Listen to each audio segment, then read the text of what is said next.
What in the hell is this? The chairman tweets, "Protect our ducks and kittens in Ohio," because he goes down some crazy rabbit hole, completely debunked that aliens are eating pets. My God, are you okay, Mr. Chairman? Because last year, for a very long time, you tweeted and promoted Kanye West as he was calling for genocide against the Jews, and you kept it up. And now, when we have victims coming here, you're tweeting this nonsense. I don't know why you would do this. I hope you're okay. I don't know if the aliens who are eating your ducks are in the room with us right now, but Mr. Chairman, this is a serious issue. These people have loved ones who have been lost, and you tweeted this. Have you all lost your minds?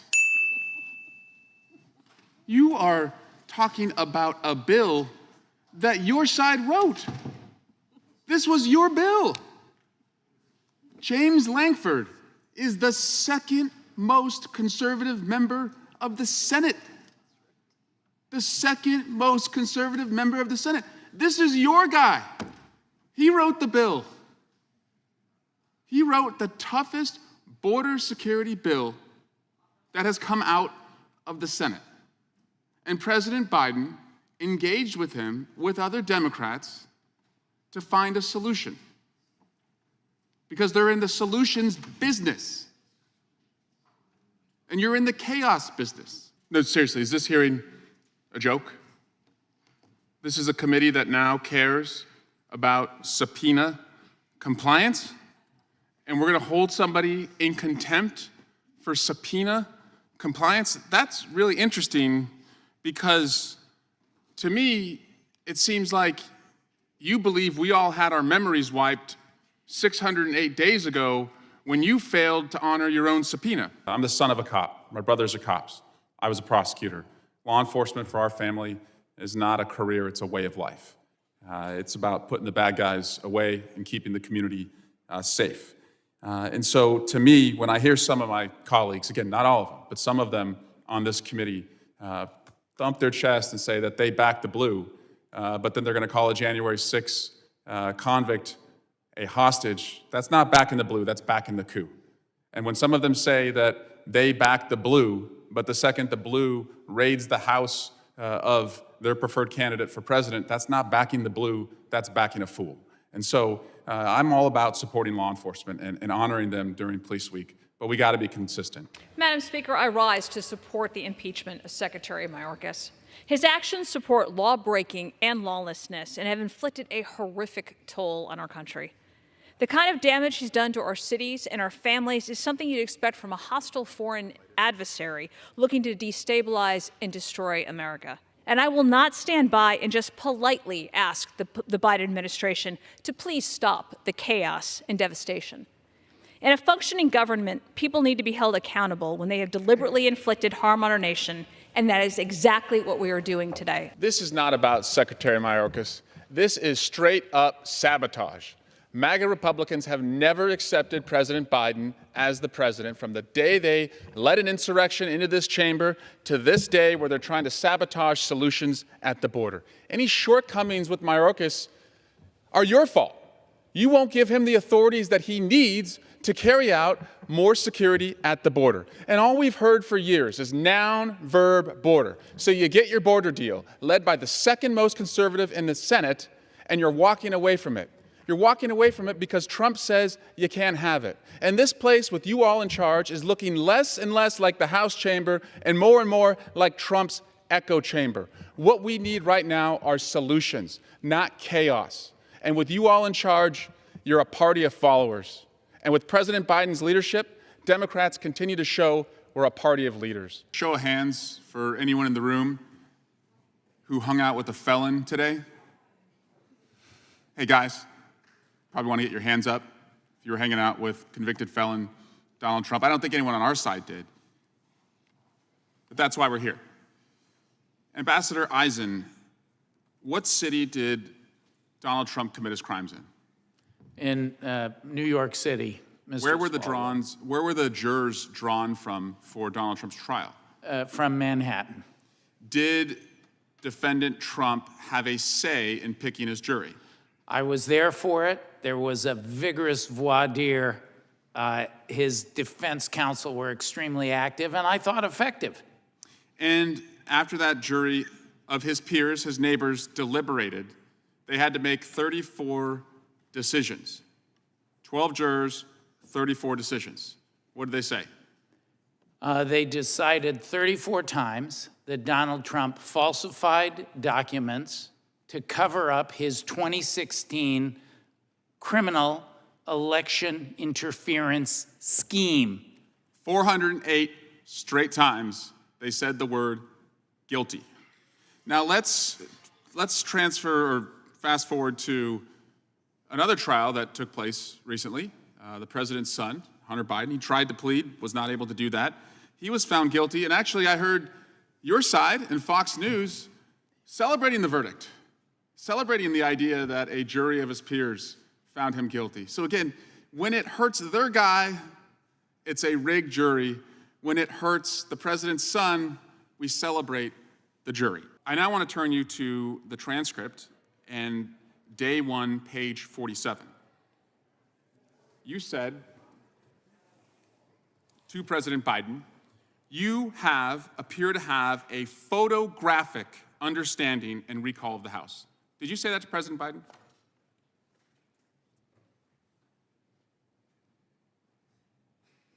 Those words do appear on page 47 of the transcript. Photographic is what you said. Is that right? That word does appear on page 47 of the transcript. Never appeared in your report, though. Is that correct? The word photographic? That does not appear in my report. I now want to show you and play a video of what is absolutely not photographic. In the failing New York Times by an anonymous, gutless coward. We are a nation that just recently heard that Saudi Arabia and Russia will repeat. I hope they now go and take a look at the oranges of the investigation. And I watch our police and our firemen down in 7-Eleven, down at the World Trade Center. And we did with Obama. We won an election that everyone said couldn't be won. This is the very definition of totalitarianism. And let me begin by wishing you a beautiful, look, you remember this? Do you remember? God bless the United States. The windmills are driving them crazy. They're driving I'm the gentleman. the whales, I think, a little batty. I'm And I the went to gentleman Puerto as Rico, expired. and I met with the president of the The gentleman yields back. The chair now recognizes the gentleman from North Carolina. Mr. Chairman, it's over. It's over. It's time to pack it up. Fox News isn't even carrying this today. In fact, one of their anchors, as they broke away 10 minutes in, said, this is the same hearing over and over and over. At what point are you going to fish or cut bait? So I just have to tell you, it's over. Impeachment's over. Dunzo. Bye-bye. Rigor mortis. Lights out. Curtain drop. Mic drop. Peace. Adios. Sayonara. Au revoir. Or a language that you all understand. Doi sivdanya. Did I say that right, Mr. Parnas? Yes. I dare you to impeach, but you won't because you don't have the evidence. And because you don't have the evidence, you don't have the votes. Guys, it's dead. And so I'm here to pronounce the time of death.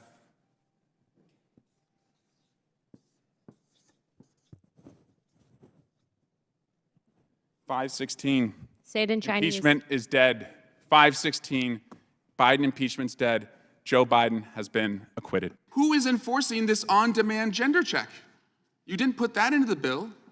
Seems a little creepy that we don't know who's going to be determining genders here. Ms. Hageman, I'm deferring to you. You're the only one that wants to speak on this.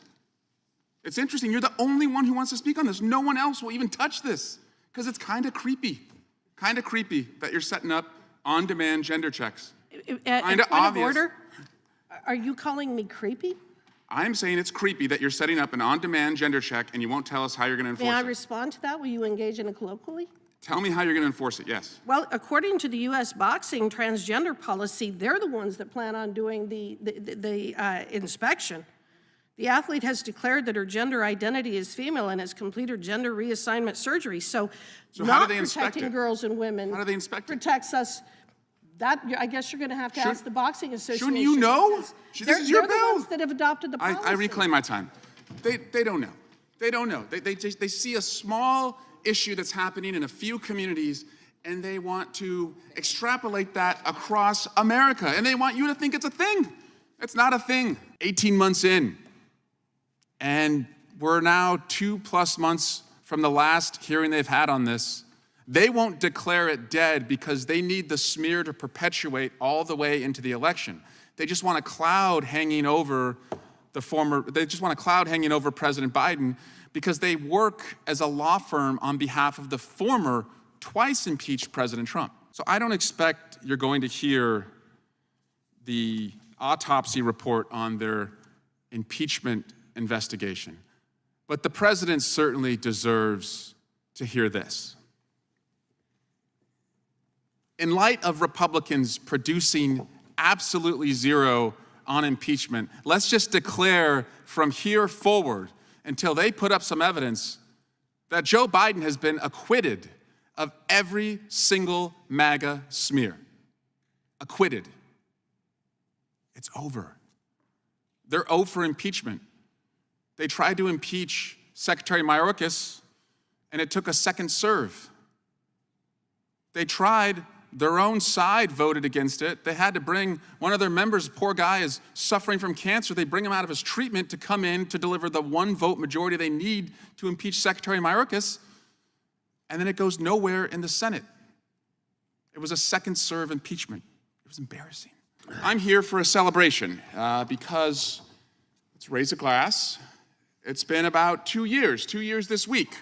May 12 is when Jim Jordan, our chairman, was subpoenaed and asked to comply with his subpoena for his role, his interaction with the former president on the January 6th attack of the Capitol. And so we are now 735 days in. It's 2 years, and this committee has the nerve, this committee has the temerity to seek compliance from the Attorney General.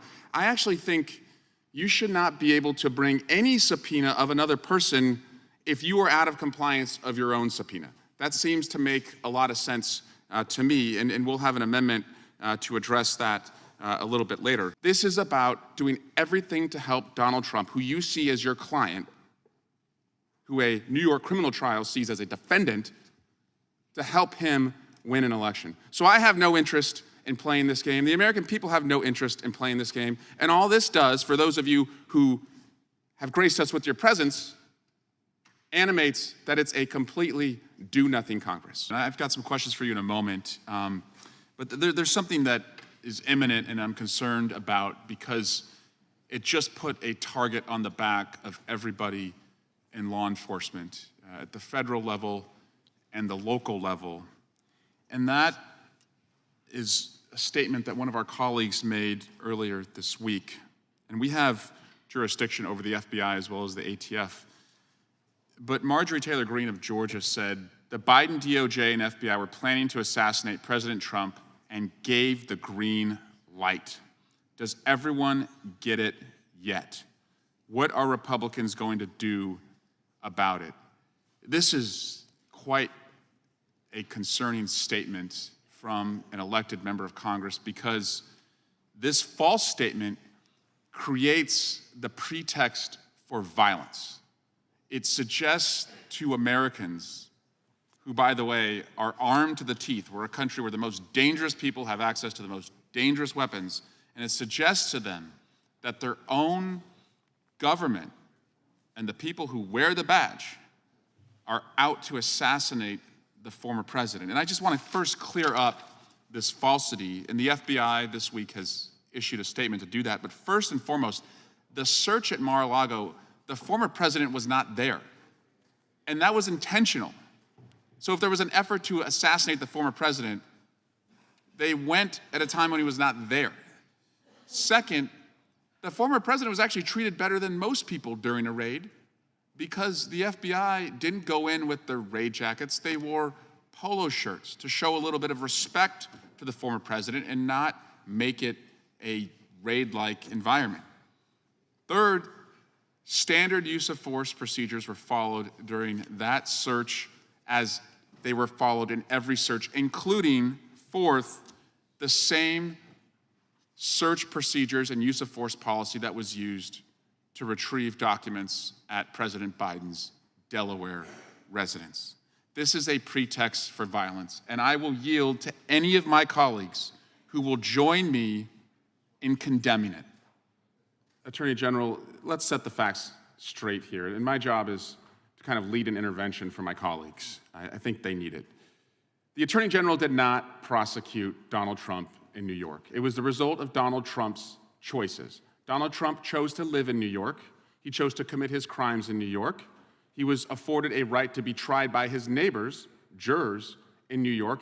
He chose that jury in New York, working with his counsel, and they chose to make him a 34-time over convicted felon. My colleagues, none of this today that you are bringing makes sense. Your inconsistencies, your hypocrisy, your sycophancy, unless you are in a cult.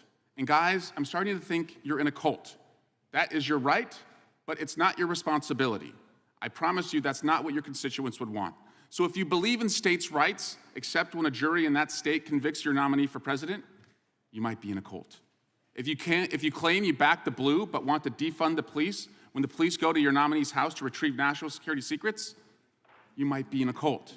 If you're supporting a guy whose felony convictions prevent him from getting a security clearance, you might be in a cult. And if the guy you're supporting for president has felony convictions that prevent him from going to Argentina, Australia, Brazil, Cambodia, Canada, Chile, China, Cuba, Dominican Republic, Egypt, Ethiopia, Hong Kong, my motion India, takes precedent. Indonesia, Iran, Ireland, Israel, Japan, Kenya, Macau, Malaysia, Mexico, Morocco, Nepal, New Zealand, Peru, Philippines, Singapore, South Africa, South Korea, Taiwan, Tanzania, Tunisia, Turkey, Ukraine, United Arab Emirates, and the UK. The You gentleman might from be in a cult. Kentucky is recognized for 5 minutes. I'm asking that the gentleman, I have unanimous consent request. gentleman has unanimous consent request. The department has a legal obligation to turn over the requested material. Attorney General Garland's willful refusal to constitutes contempt of Congress. This resolution upholds the institutional power of the House by recommending that the House find Attorney General Merrick Garland in contempt of Congress for failing to comply with the committee's subpoena. Our oversight and impeachment responsibilities are too important to allow the Attorney General to willfully disregard this. It's the failure to fully comply with the committee's subpoenas regarding the audio recordings of the Biden and Swalwell interviews that has hindered the House's ability to adequately conduct oversight over Special Counsel Hur regarding his investigative findings and the President's retention and disclosure of classified materials, and has impeded the committee's impeachment inquiry. Can we also just talk about subpoenas for 1 second? Because 2 of your last speakers are 750 plus days in defiance of a subpoena. So get real when Mr. Jordan and Mr. Biggs come to this floor and want to talk and get all righteous about subpoenas. You start honoring your subpoenas, and we can talk about anyone else's subpoena. I'll yield to anyone who will tell me when you're bringing your impeachment vote. If anyone wants to tell me, because you promised the American people you were going to impeach President Biden.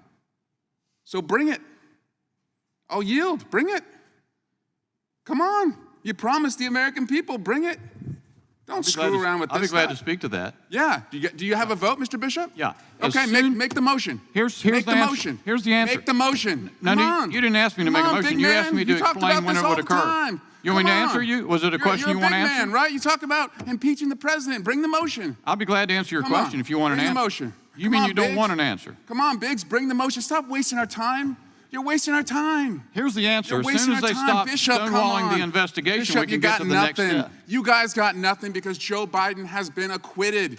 And this is just a pathetic postgame of a exercise that yielded nothing. banning same-sex marriage. What about that part? I am in favor of traditional marriage between a man and a woman, and I'm perfectly fine with anyone having any sort of voluntary sexual arrangement they seek. That's a different thing from whether the government should attach benefits to that personal relationship. But you think it's a sin to have same-sex marriage? I mean, I'm confused. Are you asking me as a religious Jew what I think about biblically? I'm just asking, is it a sin to be gay? Is it a sin to be gay? I mean, how long do we have here? 2 minutes? I mean, if the basic idea is that sexual orientation is up for government regulation, I'm not in favor of the government regulating the private consenting sexual activity of adults. That is a different thing, once again, from whether the government ought to engage in actual benefits for particular sexual arrangements that adults make. But again, just you to me, is it a sin or not? From a religious Jewish perspective, orientation is not a sin, but activity is. That's also the same perspective of most major religions, so far as I'm aware. Just because we found some receipts. You did say, I think homosexual activity is a sin. Yes, I'm a religious Jew, that's sure true. There's a genetic component. You found me out. Orientation. But the view of all religious people I know has always been that sexual behavior is something that is up to you. And you said, I may have a desire to sleep with many women, but I do not. I agree with me. Yes, that's true. Congratulations on your, I'm sure it's very hard to restrain yourself. Gentleman from California is recognized. Which one? Oh, we'll go down the line. I'll do whatever you... Swalwell, okay. I'm sorry to each of you for the circumstances that have brought you here. I'm truly sorry that this has happened to your loved ones. And the persons responsible for the deaths of Weston, Arlene, Rachel, Kayla, and Jocelyn should die in jail and then rot in hell. That's what they deserve. I believe in security. I want barriers on our southern border at every place it makes sense. I don't want anyone to come into our country if we don't know who they are. I was a prosecutor. I'm probably one of the only persons in this room who's actually prosecuted and put away for the rest of their life some of the most violent people in our community. I'm the son of a cop. My brothers are cops. The two of them walk the beat every single day. I believe we can have security first and also address a workforce crisis and find a pathway to earned citizenship in our country. But I want to be real with you. Congress is divided, and it's hard to get everything you want. On gun violence, I want an assault weapons ban and background checks. We have a divided Congress, and so we had to settle for Republicans and Democrats coming together for the Safer Communities Act. It wasn't perfect, but it was something. And fewer kids will die in their classrooms today because Congress compromised. I want to be real with you. They don't want a compromise. Donald Trump walked away from the second most conservative Republican in the Senate offering a compromise. Don't take my word for it. Take theirs. The border is a very important issue for Donald Trump, and the fact that he would communicate to Republican senators and congresspeople that he doesn't want us to solve the border problem because he wants to blame Biden for it is really appalling. But I would acknowledge President Trump failed, along with Republicans. They failed in 2018 to actually move a border security bill to tighten this so that we weren't dealing with this crisis right now. We all felt that border was a complete disaster, myself included. First, there was an effort to make law, which requires you to deal with Democrats. And then a number of our members thought it wasn't good enough. And then our nominee for president didn't seem to want us to do anything at all. It's your colleagues in your party, sir, who torpedoed this, who didn't get the facts right on what you just outlined was in that measure. They killed it. Ironically, not Democrats. Right. Each of you came here today, not easily, but you expected a serious forum. You are serious. This issue is serious. They are not serious. The chairman yesterday tweeted, are the aliens, the chairman yesterday tweeted, when President Trump was in office, the border was secure. and illegal aliens weren't eating your pets. He also then tweeted, again, knowing that you're going to come here to talk about your loved ones who were lost, you would expect some seriousness, some gravitas, respect for the people who came here. What in the hell is this? I am sorry that you came here expecting seriousness. You are serious. They are not. And you deserve a hell of a lot more than what you're getting from them. And I yield back. Gentleman yields back. The gentleman from Wisconsin is recognized. You see, on May 31, 2022, as the January 6th committee was investigating the greatest crime ever committed in America, with the most arrests, the most convictions, a crime against our Congress, our Constitution, our democracy, all they wanted was for you and a few of your colleagues to cooperate, to provide any information you had. And what you all did, for 608 days and counting, you didn't show up. And you want us to take this proceeding seriously, where you have an issue with somebody else's compliance with a subpoena, somebody who actually is willing to come forward publicly, something you were not willing to do, something you and Mr. McCarthy and others who were asked to testify were not willing to do. So seriously, is this a joke? If it's a joke, great. This whole Congress has been a joke, so it would be in line and on brand with what has been taking place.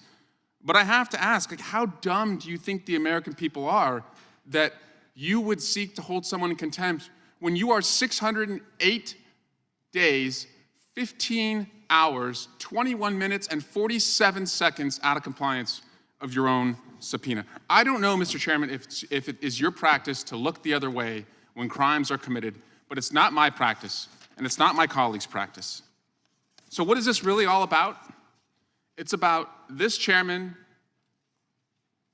Speaker Johnson, and the MAGA majority acting as Insurrection LLP, creating the biggest law firm in Washington, D.C., to work every single day in this building on behalf of just one client, the former president, Donald Trump, and to carry out his petty grievances every single day. Okay, that's great. You won the majority. It's your prerogative. But the cost to the American people is we aren't doing a single thing in this committee to address gun violence, the mass shootings that occurred in the 3 weeks that we were gone. We haven't done anything to address what's going on at the border, a president who's willing to negotiate and find ways to better secure it. We're not doing anything to bring down the cost of health care and take on the pocketbook, financial breathing room issues that the American people care about. Okay, let's talk about Hunter. Mr. Comer and Mr. Jordan said, we want Hunter Biden to come in. Hunter Biden said, okay, I will come in. Mr. Comer said 2 different times, we will take his testimony publicly or we will take it privately. We will take it publicly or we will take it privately. Hunter Biden said, okay, let's do it publicly. I don't trust you all to take it privately because you haven't released the depositions that you have taken privately. Can't blame him for that. He wants to come in and testify publicly. You won't take yes for an answer, and so then you move it to let's take it privately. I think you want to take it privately because you have nothing. I think you want to take it privately because you don't want to see Marjorie Taylor Greene display the non-consensual nudes from Hunter's laptop again. I think that's why you want to take it privately. But he comes in anyway. You won't take yes for an answer. And let me just break some news for you, Mr. Chairman. Just down the hallway, Hunter Biden is sitting in the Oversight Committee. He's ready to testify publicly, it appears.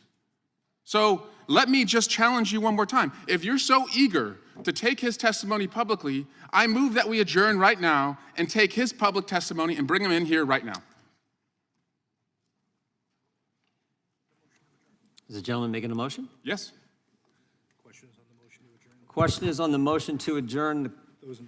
Those in favor will say aye. Aye. Aye. Those opposed, no. No. Opinion of the Recorded chair, vote. the noes have it. Recorded vote. Request a recorded vote. Mr. Chairman, there are 12 ayes and 15 noes. The motion to adjourn is not agreed to. Gentleman from California yields back. He yielded back. Oh, I'm sorry. The chair I yield recommend- back. Chair recognizes himself. I would just say this: why didn't they hold me in contempt? I move to hold you. Why didn't the committee hold me? They certainly could have. It was a completely partisan moved. Would the gentleman yield? And I'll explain why. No. In a second, I want to finish my my time here. It was a completely partisan committee. Why not do it? I mean, the idea that if you could have held the future Speaker of the House, the future Chairman of the Judiciary Committee, the Freedom in contempt, why didn't you do it?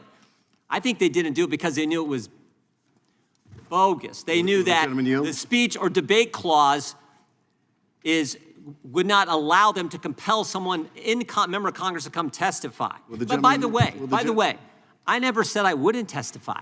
I wrote an 11-page letter to the chairman, to Chairman Thompson. I'm still waiting on a response, where I spelled out all the concerns we had with this committee, all the things we had caught them saying that were not accurate. Will the gentleman yield? No, it's my 5 minutes. I'll yield, and we'll have plenty of time. I'm sure there'll be a debate. They never made a record of it. We made a record of Hunter Biden not showing last week. We actually had a court reporter there. We made a record of him not showing up for his deposition when he was over doing a press conference on the Capitol, outside the Capitol. So I think the Democrats know how ridiculous that was. And with that, I would yield to the gentleman from California. The reality is there are significant concerns and the impacts of illegal aliens on the communities that we represent. That's the truth.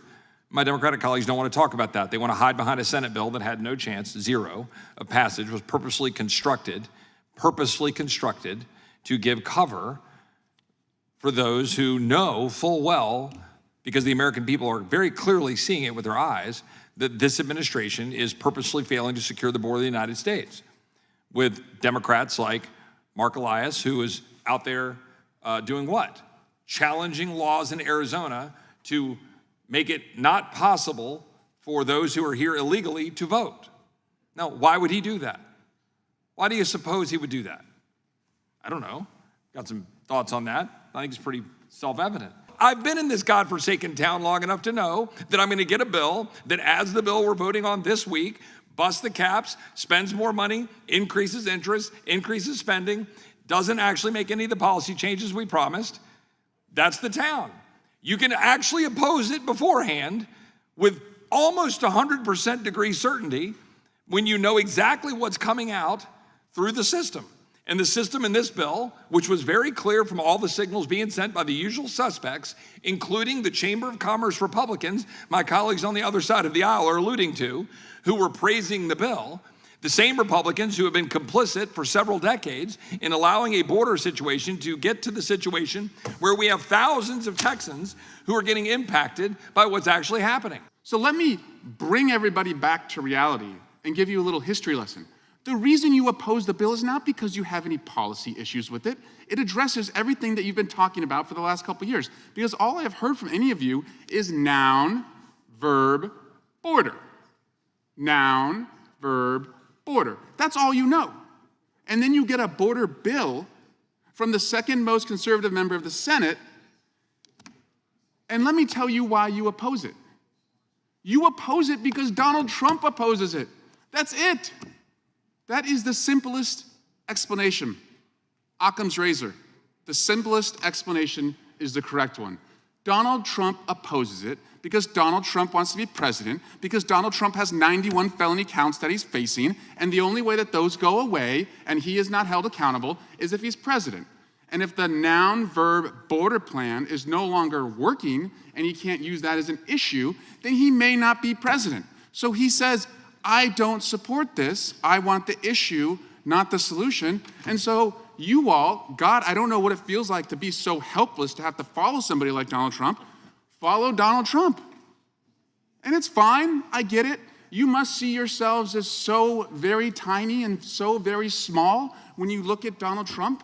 And he's so big that he looms so large over you that you would do anything that he says to support him. But that is the reality. This is not a policy dispute. Donald Trump wants the border issue, and so you're going to go along with Donald Trump. That's it. Welcome back to reality. And I yield to Ms. Escobar. I do not believe that it is kind or compassionate to erase biological women and girls and pretend that they are the same thing as a man who claims to be a girl. I do not believe that that is kind and compassionate. I do not believe that it is kind or compassionate to allow men and boys to dominate women's athletics. I do not believe that it is kind or compassionate to deny a girl a college scholarship because a boy was faster and stronger. Stop attacking Republicans simply because we're trying to protect women and girls.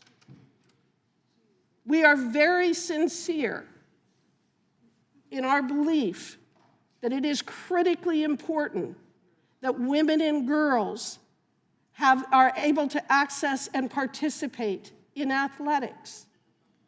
We believe that it is incredibly important that 13-year-old girls are able to play volleyball and basketball without the risk of being injured by a man or a boy.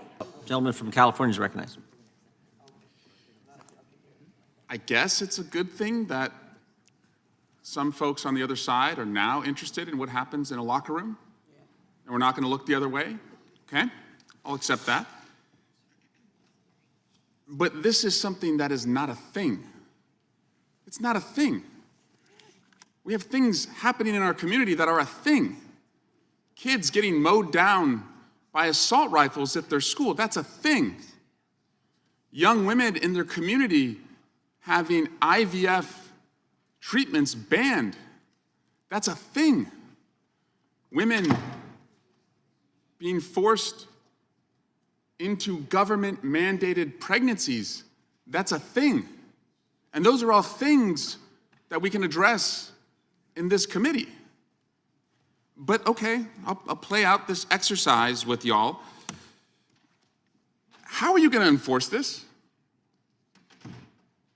I know I'm yielding to somebody over there. Tell me, how are you going to enforce this? This is an on-demand gender check that you want to be a part of now. So who's enforcing it? Is Mr. Jordan enforcing it? Is Mr. Gates enforcing it? There are things, gun violence, fertility bans, government-mandated pregnancies, those are things. This is not a thing. Ms. Jackson Lee, who has a bill to address the targeted violence against the transgender community, that's a thing. That's something we should be working on. This is not a thing, and so I just invite my Democratic colleagues who have so passionately spoke on this to continue to passionately speak on this, but to just reject this as a thing. And thank you for caring about what happens in locker rooms. I yield back. Gentleman yields back. Yep. The gentlelady from Indiana is recognized. Mr. Shapiro, thank you for joining us today. I think it is important that you're here as one of the leading conservative voices in the country. And the country has, in the last couple weeks, talked a lot about and Googled Project 2025. It's one of the most Googled search terms right now. And you're not going to get any censorship from me. So I just wanted to know, from your perspective, I think it would help us understand on just like a scale of 0 to 100%, how much do you support Project 2025? I think, like President Trump, I haven't looked all that deeply at Project 2025, but it seems that Democrats on this committee, sort of like Peter Pan and Tinkerbell, if they say Project 2025 enough, their presidential candidate becomes alive again. And so, well, let's just talk about pieces of it, and I guess you can tell me if you support it. You probably want less bureaucracy, right? I do. I want less bureaucracy. You want more efficiency? I do. I want more efficiency. You want taxpayer money spent wisely? I do. Congrats on becoming a Republican. Yeah. My parents would be proud. Mass deportations, it calls for that. Do you support that part? I support the deportation of any illegal immigrant who is in the United States who is not of benefit to the generalized American public. So if they're picking agriculture that puts food on the tables of everyday Americans, they've never committed a crime inside the United States, they didn't come across with documents, should they be deported? If they have not paid taxes and if their draw on the taxpayer benefits are larger than the contribution they are making to the economy, or if they're involved in criminal activity, they should be deported. How do we measure that?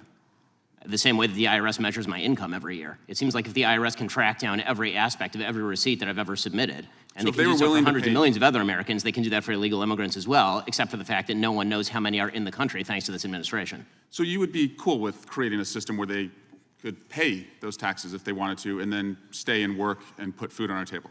It depends on how long it would take for them to pay the taxes, and they would also have to go presumably to the back of the line, although I'm not sure why I'm testifying about immigration policy at this point. How about banning the abortion pill? That's part of Project 2025. Do you support that part? I think that that's a state-by-state issue on a personal level. I'm just asking you. Sure, I'm a fully pro-life person, which means that I'm not in favor of the distribution of the abortion pill. Banning same-sex marriage, what about that part? I am in favor of traditional marriage between a man and a woman, and I'm perfectly fine with anyone having any sort of voluntary sexual arrangement they seek. That's a different thing from whether the government should attach benefits to that personal relationship. How about cutting Social Security? Do you support that part of 2025? I'm not sure what Project 2025's position on Social Security is. I'm in favor of the restructuring of Social Security along the lines of privatization and lowering and increasing the retirement age, because you, as well as every other congressperson, knows Social Security is going to go bankrupt, and yet everyone seems to have an interest in lying about it for the next decade and a half until we have to take austerity measures or radically increase inflation or taxes.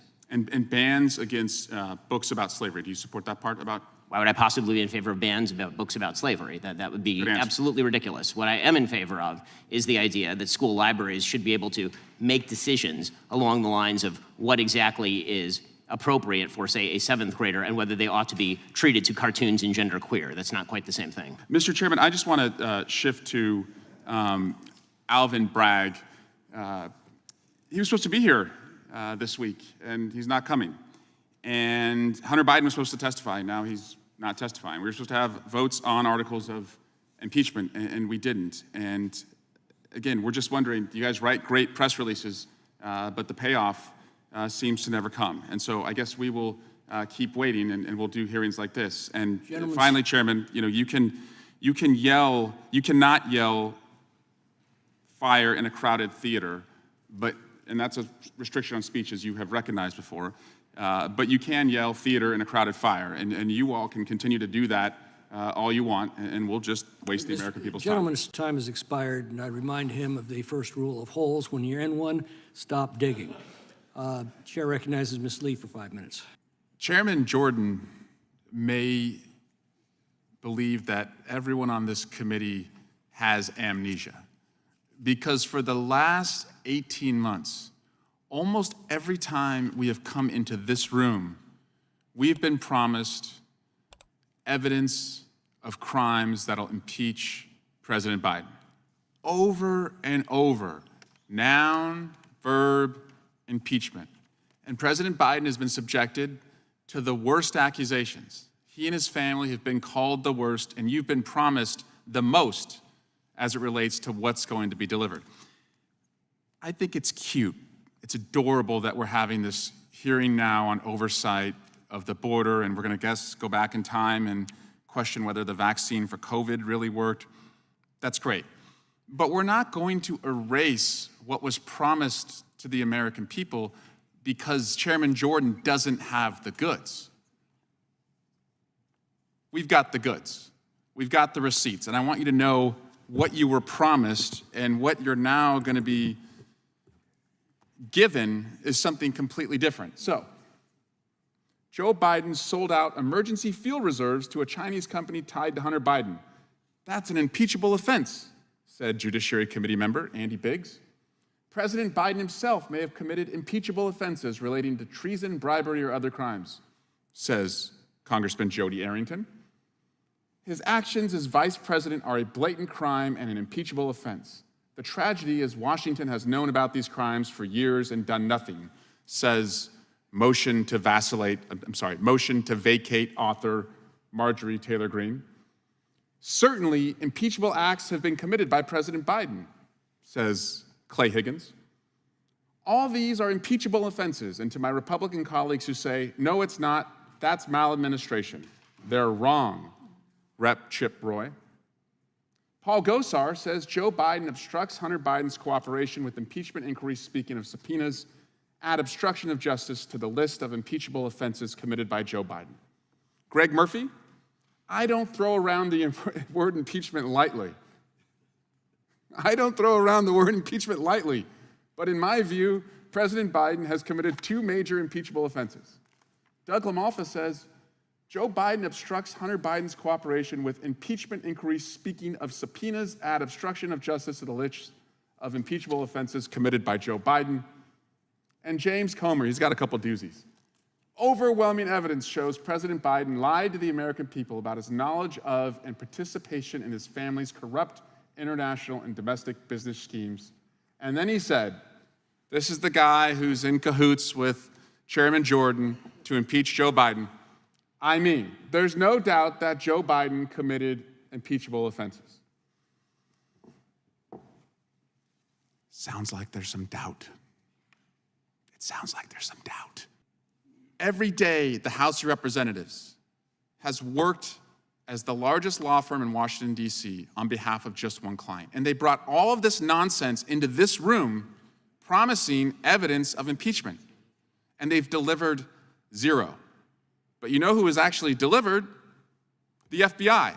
Because they keep arresting the best witnesses they have for their own work on behalf of Russia and China. So they bring these witnesses, they make these allegations, and the FBI says, actually, the guy that you're relying on, he's been telling you lies that have been fed by Russia. Their own Intelligence Committee chairman, this is a Republican, said that most of the claims going on in this building about Russia on their side is Russia propaganda being filtered to them by the Russians. So I don't expect you're going to hear the autopsy report on their impeachment investigation. But the president certainly deserves to hear this. In light of Republicans producing absolutely zero on impeachment, let's just declare from here forward until they put up some evidence that Joe Biden has been acquitted of every single MAGA smear. And now this hearing today is about the border. We want to help fix the border. In fact, the second most conservative member of the Senate, according to the American Conservative Union, is James Lankford of Oklahoma, the second most conservative member of the Senate. He has the crazy idea that we should surge resources to the border, put more judges there to adjudicate claims of asylum, give the president the authority to shut down the border if it's being overwhelmed. And the president, in good faith, engages. Many Democrats, including myself, in good faith, engage. And then Donald Trump realizes, wait, if we solve the border crisis, I can't politicize the border crisis. And so he tells them, don't pass that bipartisan legislation. Senator Lisa Murkowski, a Republican, said, I'm not giving up. This is not about Trump, and it's not about me. It's about our country. Senator Todd Young from Indiana said, I hope no one is trying to take this away for campaign purposes. Senator Bill Cassidy, a Republican from Louisiana, said, how does Trump know it's a betrayal if he hasn't read it? I mean, don't be ignorant, read the bill. And James Lankford, the author of the bill, said, it's interesting. Republicans 4 months ago would not give funding for Ukraine, for Israel, and for our southern border because we demanded changes in policy. And now it's interesting. A few months later, when we're finally getting to the end, they're like, oh, just kidding. I actually don't want a change in law because it's a presidential election year.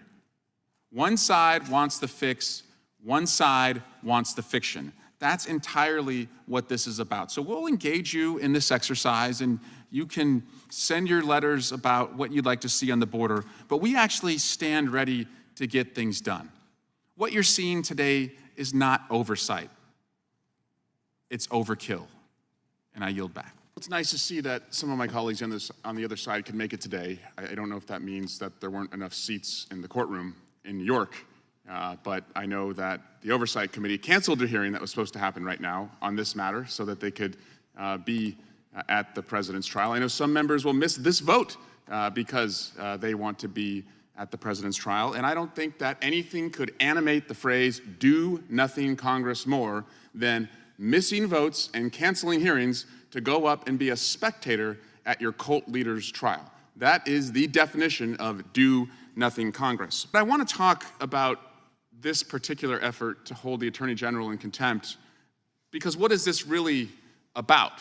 After all, it was Donald Trump's appointed prosecutor who the Attorney General deputized to be the special counsel here to look at President Biden's handling of classified documents. So it was Donald Trump's prosecutor who cleared President Biden. He said, there's nothing to see here. And in fact, although he did not put it in the lead memo for his report, there was an exchange that he acknowledged in the interview with President Biden where the special counsel told the president, your recall is photographic. He didn't say your recall is good. He didn't say your recall is decent. The special counsel said, your recall is photographic. So what is this really about? This is about you all not accepting the outcome of the 2020 election. You rooted on the rioters as they sought to attack the Capitol on January 6th.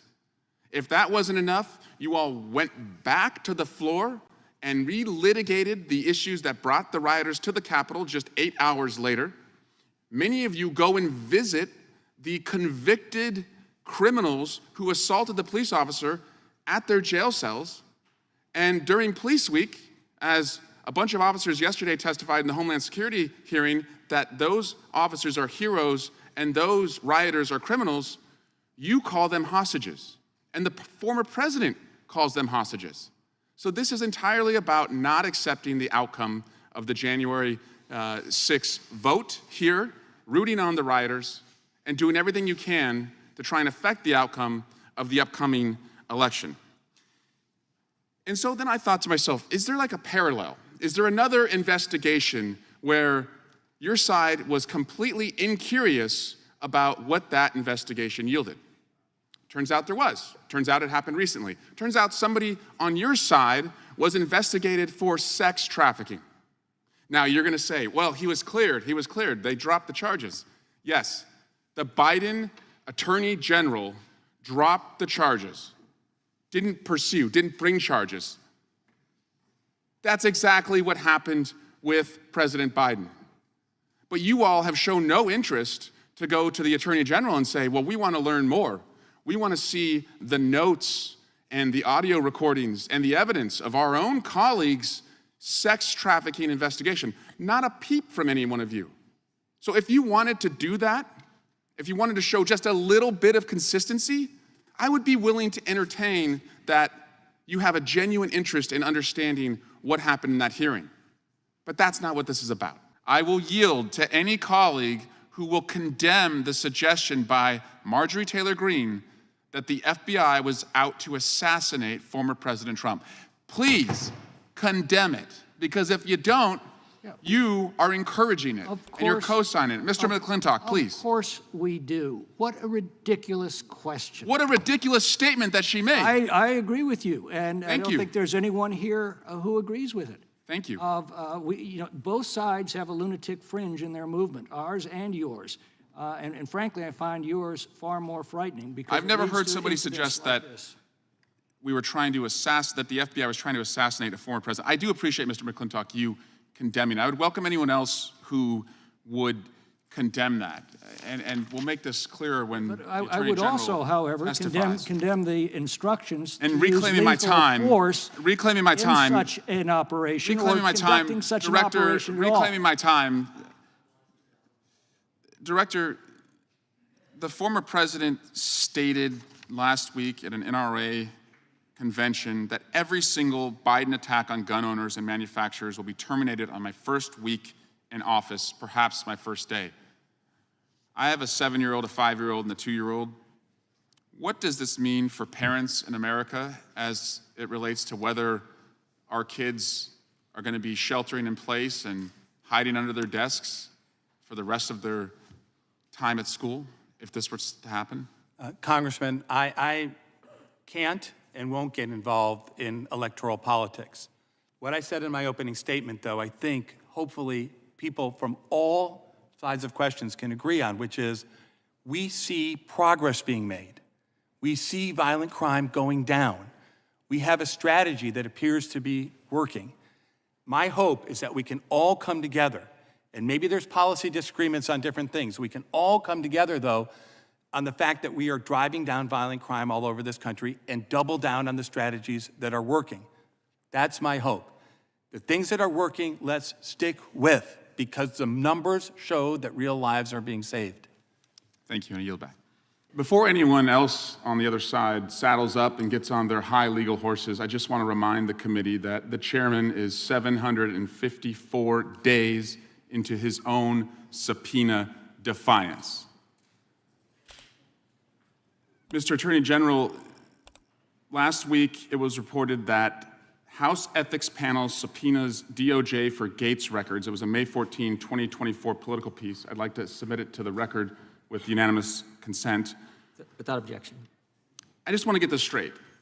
Mr. Gates wants the Attorney General to reopen and publicize evidence from an investigation that a Donald Trump-appointed prosecutor closed against President Biden, while at the same time, Mr. Gates himself is being protected by the same DOJ policy that is refusing to voluntarily turn over evidence from Mr. Gates' sex trafficking investigation. Mr. Attorney General, can you just briefly, without going into the facts of that case, address why that is the DOJ policy as it relates to the current president and any other requests about closed investigations? Yeah, without referencing any case, we try to protect the law enforcement files of the Justice Department so that in future investigations, people are willing to cooperate with us. We understand Congress's concerns, and when we have an obligation to assess whether the information that we've provided is sufficient to accommodate the legitimate needs of the Congress. All of the reasons that Congress has given us for why they need the audio are satisfied with respect to the tapes. That is, all of the legitimate reasons given, the reasons that relate to legislative work of the committee. As to that, we've accommodated by providing the audio. We provided Mr. Herr's testimony in full, and we've provided Mr. Herr's testimony report.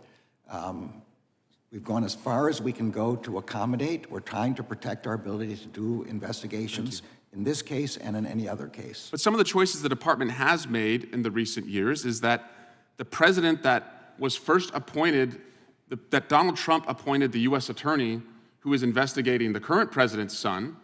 Donald Trump appointed John Durham, who investigated the wild claims made by this committee during the Russia investigation. And Donald Trump appointed Robert Hur, who was kept on by the Biden administration. Also, you have the right in our country to aid yourself in your own defense and talk to investigators. You also have a right not to. Mr. Attorney General, did Donald Trump sit down for an interview in the Mueller investigation? I actually don't know, but I'm not going to comment on other investigations. He didn't. Did he sit down for an interview with investigators prior to the January 6th indictment? I'm not going to comment on He didn't. He also didn't sit down for an interview with investigators in the classified materials indictment, but President Biden did sit down for a voluntary interview with Robert Hur. A jury can't hold it against Donald Trump that he did not testify in his own defense in New York, but he promised everyone else in the country that he would. You can hold it against Donald Trump that he did not testify when you consider whether you should so blindly follow every wild claim that he makes. Let's talk about the witness you're seeking to hold in contempt today, because that person is a ghostwriter. That's where we have now landed in this long investigation. We're going to hold in contempt a ghostwriter. And why are they seeking a ghostwriter? Because they have literally run out of people to support their baseless, false, completely meritless allegations. I'll walk you through some of them. We saw in this committee, Durham. Mr. Durham was brought here. He was appointed by Donald Trump, kept on by the Biden administration, and he brought 0 indictments against any of the people you alleged had done anything wrong. Then we had Mr. Hur, who was appointed by President Trump, kept on for the investigation of the mishandling of classified documents by the Biden administration and said there was zero legal wrongdoing by President Biden. You wouldn't let Hunter Biden testify in public. You did it in a secret location that the public was never able to see. That transcript didn't go so well for you, so you never brought him back in public. Then you had Devin Archer testify, and he said that there was no evidence of wrongdoing by Joe Biden. You brought in Tony Bobulinski, a person who would best be remembered for suing his cancer-ridden father's charity. Then there was Alexander Smirnov, who had the smoking gun about all of the Biden corruption. He's not available because he has been indicted for being an agent of the Russian government. There was Mr. Gall Luft. I'm sorry, he also can't be here today to help you because he was indicted for being a Chinese agent. Then my favorite, and you could say this is when you jumped the shark, is when you had Jason Galanis testify from prison. You zoomed a guy in from prison to try and support your investigation. Guys, in baseball, you get 3 outs and the inning's over. In football, you get 4 downs and then it's over. You're out of outs, you're out of downs. And as far as we're concerned, President Biden has been acquitted and it's game over. And I yield back to Ms. Lofgren. Thank you for yielding back, and I yield back, Mr. Chairman. Gentlelady yields back. Gentlelady from Florida is recognized. Chair recognizes Mr. Swalwell for 5 minutes. Mr. Bobulinski, in your interactions with the Biden family, which you've told us all about throughout the day, did you ever observe the Chinese government grant 22 patents to any of Joe Biden's children while Joe Biden was in office? I did not.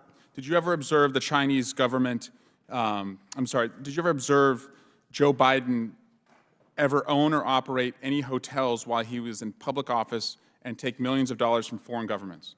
I did not. Did you ever observe Joe Biden employ any of his children or their spouses in the White House as vice president or president? I did not. I can't speak to that. Did you ever observe, while observing the Bidens install a family member to be the co-chair of the DNC? I'm sorry, ask the question again? Did you ever observe the Bidens install a family member to be the co-chair of the Democratic National Committee? I did not.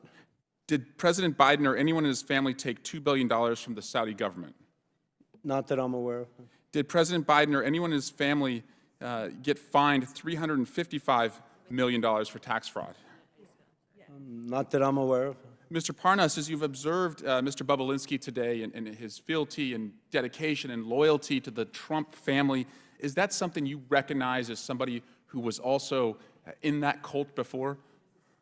Absolutely. Is there hope for our man Tony here? Very little, I think, until he hits a brick wall. And in your experience, on a scale of 1 to 10, how eager was the Trump campaign in your interactions to manufacture dirt on Joe Biden? 1 to 10, 10 being the highest. 10 plus. 10 plus. Would it surprise you, Mr. Parnas, that the Russians and in their disinformation campaign outlets have often cited Chairman Comer's testimony and allegations against the Biden family to make their own allegations against Joe Biden? No, it doesn't surprise me because that's exactly what they want to happen. Mr. Chairman, it's over. It's over. It's time to pack it up. And I want to give you the top 10 reasons why impeachment is dead. Number 10, your key witness today is testifying from the slammer. Number 9, key evidence of a bribe that you all relied on. The guy who said that has been indicted for lying about that bribe, and he's a Russian asset. Number 8, another key witness has been indicted as a Chinese agent. Number 7, during the Hunter Biden interview, Mr. Chairman, you didn't even stay for the whole time. Number 6, Chairman Jason Smith didn't show up at all to the Hunter Biden interview. The same day, number 5, Darrell Issa said it's a big nothing. Number 4, today Jim Jordan began his remarks not by relying on any evidence for this investigation, but he went off attacking the DOJ about what they're doing with the Catholics. Number 3, you all still have not sent the articles of impeachment for the Mayorkas impeachment to the Senate, and that happened last month. Number 2, you're now talking about a criminal referral, but if you had evidence for a criminal referral, then you have evidence to impeach somebody for high crimes and misdemeanors. And number 1, and I'm sorry to say this, Fox News isn't even carrying this today. Guys, it's dead. And so I'm here to pronounce the time of death.